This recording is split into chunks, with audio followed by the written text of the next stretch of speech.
Murder মামলা দুই আসামি কিভাবে পালিয়ে গেল চলুন দেখে আসি।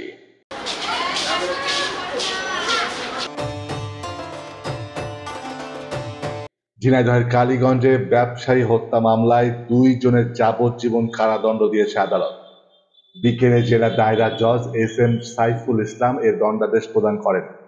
মামলার বিবরণে জানা যায়, 2021 সালের 6 জুন সকালে কালীগঞ্জ উপজেলার বালিয়াডাঙ্গা বাজার এলাকার একটি কলাক্ষেত থেকে ওই বাজারের লেদ ওয়ার্কশপের মালিক শাহিনুজ্জামান শাহিনের রক্তাক্ত মরদেহ উদ্ধার করে পুলিশ। এ ঘটনায় নিহতের পিতা চাঁদ আলী বাদী হয়ে ওই দিনই কালীগঞ্জ থানায় একটি হত্যা মামলা দায়ের করে। তদন্ত শেষে পুলিশ ওই বছরের 31 আগস্ট 2 জনকে অভিযুক্ত করে আদালতে অভিযোগপত্র দাখিল করে। বিচারিক প্রক্রিয়া শেষে মামলার আসামি বালিয়াডাঙ্গা গ্রামের জসিম উদ্দিন বাবু ও মিজানুর রহমান বাবলুকে যাবজ্জীবন কারাদণ্ডের আদেশ দেয়। একই সাথে প্রত্যেককে 25,000 টাকা করে জরিমানা করা হয়।